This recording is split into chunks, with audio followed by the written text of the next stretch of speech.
أعوذ بالله من الشيطان الرجيم. أعوذ بالله من الشيطان الرجيم. بسم الله الرحمن الرحيم. الحمد لله رب العالمين، والصلاة والسلام على أشرف الأنبياء والمرسلين سيدنا ومولانا محمد وعلى آله وصحبه أجمعين. Alhamdulillah, hari yang berkat, hari yang mulia. Marilah kita sama-sama berselawat kepada Nabi Muhammad sallallahu alaihi wasallam, kerana dengan asbab kerja keras dan usaha Nabi Muhammad sallallahu alaihi wasallam, maka sampailah Islam ke muka bumi kita pada hari ini, dan jadinya kita sebagai seorang yang Islam. Alhamdulillah. Allahumma salli ala sayyidina Muhammad. Jadi baik, dengan kesempatan yang ada pada hari ini, kesempatan yang sangat ringkaslah pada saya, yang sangat pendek. Hari ini saya nak berkongsi berkaitan dengan dunia keusahawanan. Bagaimana kita, cabarannya, kebaikannya dalam kita menjadi seorang usahawan. Tapi apa yang saya nak listkan dalam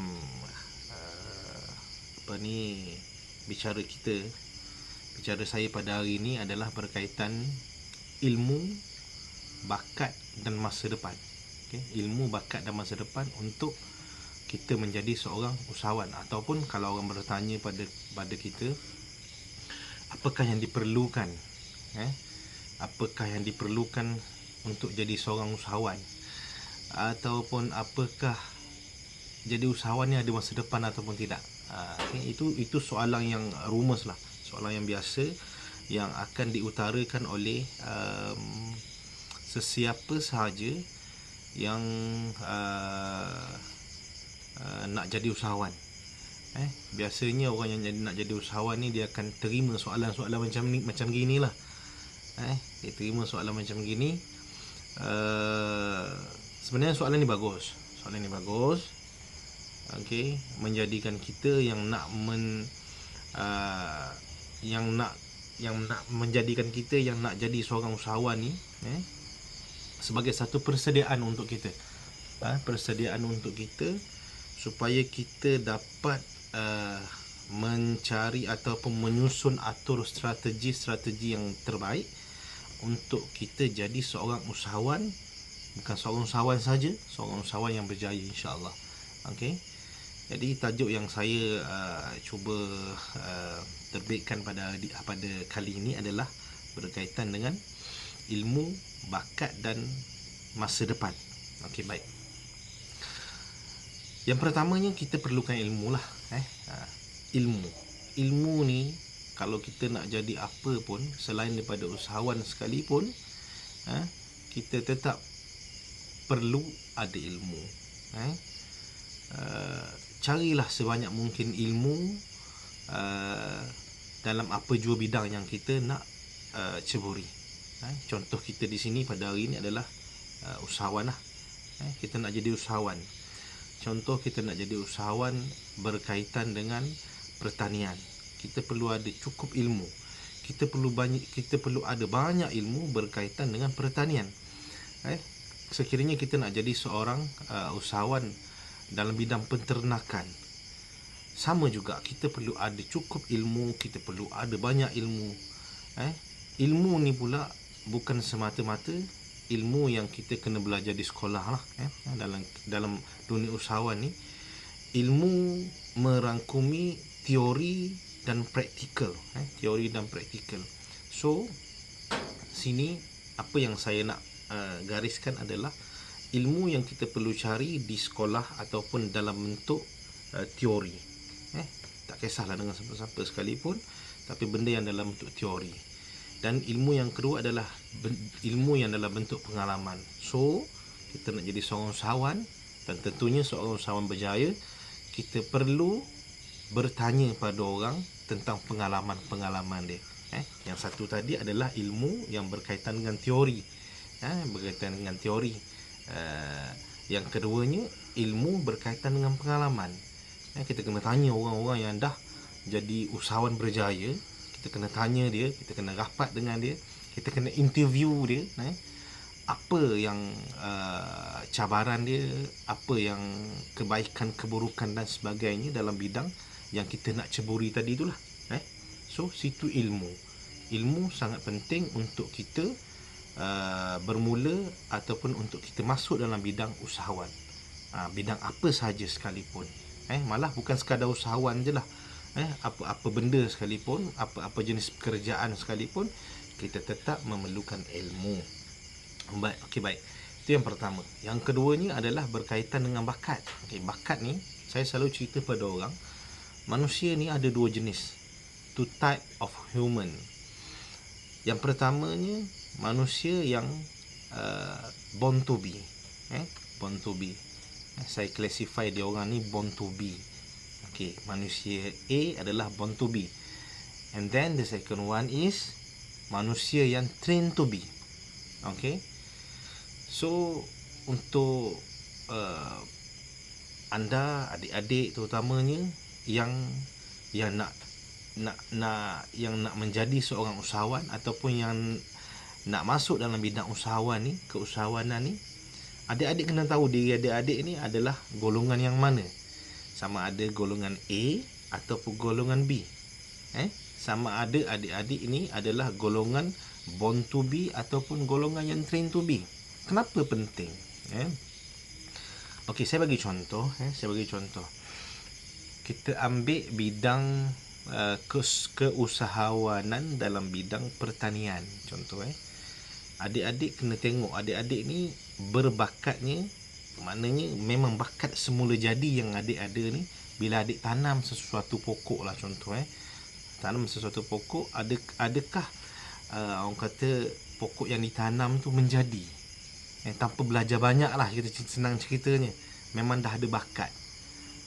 Ataupun adik memang bila tanam satu-satu benda tu, orang kata kalau orang lain tanam 10 hidup, kita tanam 10 belum tentu satu hidup. Adik nak kena belajar. Kalau adik orang yang nombor 2, orang yang train to be, adik nak kena belajar, nak kena train diri adik, train supaya benda tu jadi satu bakat yang boleh challenge yang born to be. Namun orang yang A tadi, yang born to be tadi, memang dia ada bakat semula jadi dalam bidang perniagaan. Memang dia ada bakat, percakapan dia, keterampilan dia dan sebagainya. Cuma dia agak kurang ilmu. Dan biasanya orang yang macam gini, dia cepat mendabik dada lah. Cuma itu yang kesilapan yang banyak orang lakukan. So kalau kita duduk di kategori born to be, kita dah ada bakat, memang dilahirkan seorang yang berbakat, kita jangan lupa tambah ilmu untuk tingkatkan bakat yang kita ada. Namun yang kedua, orang yang train to be, dia memang tak ada bakat sangatlah dalam bidang keusahawanan ni. Tapi jangan risau, once you buat dan berterusan apa yang you nak dalam bidang usahawan you tadi, yang you nak buat nanti, you buat repeat, benda tu akan jadi satu benda yang seolah-olah bakat yang memang you memang ada bakat dalam bidang tu. Itu dari segi bakat yang saya nak you all semua faham, adik-adik semua kena faham. Kita kena kaji diri kita ni kategori yang mana, sama ada born to be ataupun train to be. InsyaAllah. Yang keseterusnya adalah masa depan. Ramai orang yang nak masuk dalam bidang keusahawanan ni, dia akan bertanya, adakah bidang perniagaan ni ada masa depan? Saya soalan macam gini sebenarnya agak klise. Sebab pada saya, apa-apa benda yang kita buat, even benda ni bukan satu bidang perniagaan ataupun bukan bidang keusahawanan sekalipun, kita tentu kita tidak dapat, orang kata, menerobos ataupun kita tak dapat nak nak duduk di masa depan tu. Kalau orang tanya boleh ada masa depan ke, boleh berjaya ke, pada saya semua bidang yang kita nak ceburi, bukan saja bidang keusahawanan, dia terdedah dengan berjaya ataupun gagal. Boleh faham? Bila kita nak pergi, kita nak tahu esok kita macam mana, kita sama ada dua, esok kita mati ataupun kita hidup. Kalau kita bekerja, bukan kerja, bukan meniaga lah, bekerja makan gaji, esok sama ada kita boleh bekerja lagi ataupun kita dibuang kerja. Kalau kita meniaga pun ada dua juga, sama ada kita untung ataupun kita rugi. So kalau orang tanya pada saya ada masa depan ataupun tidak, mungkin ada masa depan ataupun mungkin tak ada masa depan. Terpulang kepada siapa yang membawa. Okey, siapa yang jadi usahawan tersebutlah, watak mana yang dia bawa. Adakah dia membawa watak ke arah orang yang nak berjaya, ataupun dia membawa watak ke arah orang yang tidak ada unsur-unsur kejayaan. Okey, daripada situ pada saya kita letak positive thinking dalam diri kita. Sekiranya kita nak jadi seorang usahawan, kita letak dalam diri kita, dalam kepala kita letak insya-Allah aku boleh berjaya. Dan buktinya telah ramai orang yang duduk dalam bidang perniagaan, keusahawanan ni, dia mengecapi kejayaan. Dan ada juga orang yang tidak berjaya. Dan kita kena tahu kenapa dia tidak berjaya. Mungkin ada masalah di beberapa tempat-tempat, di beberapa part-part tertentu lah. Dan begitu juga sebaliknya orang yang berjaya, kita kena tanya dia kenapa dia boleh berjaya. Macam saya sebut sebelum ni tadilah, dia ada ilmu dan sebagainya. Jadi untuk menjadi seorang usahawan, letaklah positiflah dalam diri kita, dalam minda kita, bahawa usahawan dalam bidang keusahawanan ni dia ada masa depan. Dan tentulah dia boleh menjadi satu sumber pendapatan untuk kita. Macam saya sendiri, pengalaman saya dan apa yang saya buat sekarang, saya sendiri pun orang kata salah seorang usahawan. Jatuh bangun dalam perniagaan itu adalah mehnah, itu adalah liku-liku dia, itu adalah warna-warni dalam kita menjadi seorang usahawan. Mungkin ada kesilapan-kesilapan yang kita perlu perbaiki untuk kita lebih maju, untuk kita lebih sukses. Okey, baik. Saya pernah jatuh dalam perniagaan dan sebagainya lah. Pernah naik, pernah jatuh. Dan minat saya masih dalam bidang perniagaan lah. Masih dalam bidang perniagaan. Apabila saya melihat sesuatu benda, terus kepala saya memikirkan macam mana kita nak meniagakan benda ni. Kalau saya tengok barang A, macam mana aku nak meniagakan barang A ni. Kalau saya tengok barang B, macam mana aku nak niagakan barang B ni. Bila saya tengok satu-satu peluang, saya memikirkan macam mana aku nak take advantage atas peluang yang ada ni untuk aku jadi seorang businessman ataupun seorang usahawan. Okey. So pesan saya untuk orang yang nak jadi usahawan ni, dia kena ada pemikiran yang sebegini rupa. Bila dia tengok sesuatu benda, macam mana dia nak niagakan benda ni. InsyaAllah dengan adanya pemikiran yang sebegini, dia boleh melatih diri kita ni, melatih setiap hari kita latih diri kita dan melatih minda kita supaya lebih optimis ataupun lebih segar dalam bidang perniagaan ataupun usahawanan. Macam saya sendiri, pengalaman saya dulu kita pernah berniaga macam-macam lah. Sangat panjang untuk saya ceritakan. Namun hari ini benda-benda peluang yang baik-baik tu insya-Allah saya akan buat daripada masa ke semasa dan untuk hari ini saya fokus kepada perniagaan yang berasaskan herba. Macam kat depan saya ni, saya ada bagi contoh, bawa contoh satu. Ini adalah herba yang saya namakan herba saya ni adalah Nidokko Botanik. Di bawah produk Nidokko ni saya ada beberapa sub produk yang lain lah. Antaranya garam Nidoko Sap, garam bukit, garam Himalaya. Kita ambil direct daripada pembekal yang datangnya daripada Himalaya lah, daripada Pakistan. Dan yang kedua saya ada produk yang kedua, saya ada minyak kasturi yang kita dah syifakan semua kan. Yang ketiga saya ada Allahumma salli ala madu, Nidoko honey. Lepas tu Nayani saya ada Nidoko botanik. Banyak produk yang kita ada beberapa produk yang kita ada. Benda yang berasaskan herba, benda yang berasaskan herba. Dan perniagaan yang saya tengah jalankan sekarang ni, perniagaan yang memberi manfaat pada orang lain. Tentunya untuk orang yang sakit, dia memerlukan satu alternatif ataupun satu selain daripada ubat hospital lah. Dia memerlukan satu alternatif lain untuk dia mencapai tahap kesembuhan. Bila kita sakit ni, apa saja yang menjadi ubat kita nak makan.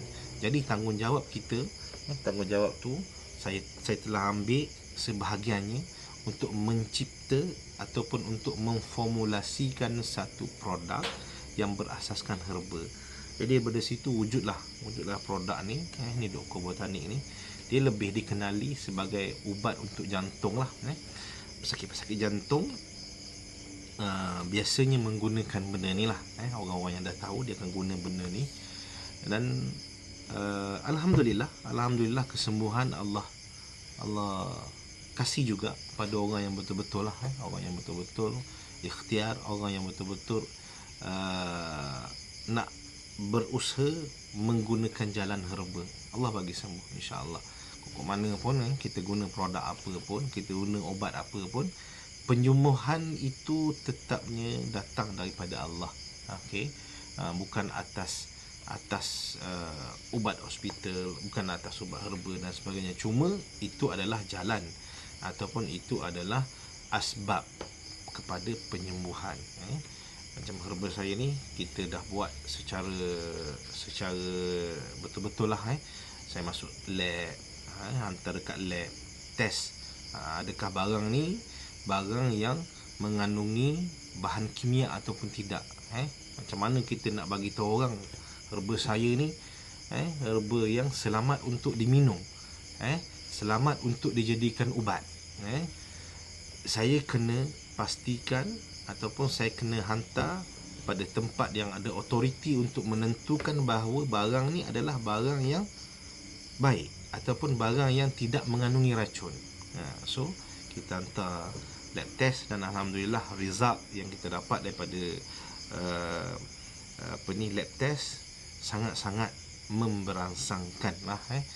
Sebab ada sesetengah herba mungkin cara penyediaan ataupun memang herba tu sendiri yang orang faham herba sebenarnya di dalamnya mengandungi beberapa racun-racun ataupun beberapa arsenic ataupun beberapa barang-barang terlarang yang tidak melayakkan dia untuk dipanggil ubat dan tidak melayakkan dia untuk dibuat berubat. So sana ilmu.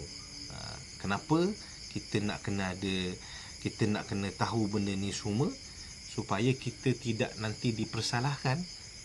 So daripada sana saya belajar, saya jumpa pakar-pakar tertentu, saya jumpa orang tu, saya jumpa orang ni. Di samping kita sendiri pun ada buat kajian-kajian tertentu lah, nak menjadikan satu benda ni, beberapa herba yang ada dalam ni, berbelas herba yang ada dalam ni, bukan satu benda yang senang. Benda ni A campur B boleh ke tak? B campur C campur D campur E boleh ke tak? Dia nak kena ada satu kombinasi ataupun komposisi kimia yang fact untuk kita jadikan ubat ni. Bukan satu benda yang mudah lah. So di situ perlukan satu ilmu. Dan ilmu itu saya belajar daripada orang-orang lain juga, daripada orang-orang yang memang dah terror bab-bab herba ni semua. Saya belajar dengan dia orang dan alhamdulillah terhasillah herba ni, alhamdulillah. Okey, saya rasa untuk kali ni cukup setakat itu. Cukup setakat itu dalam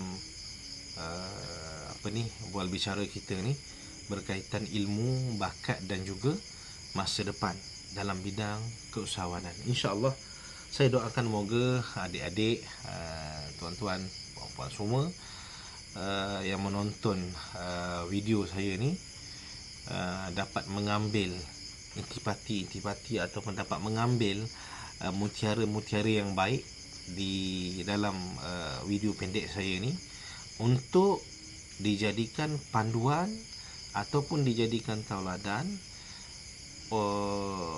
sekiranya ingin memasuki ataupun menceburi bidang keusahawanan.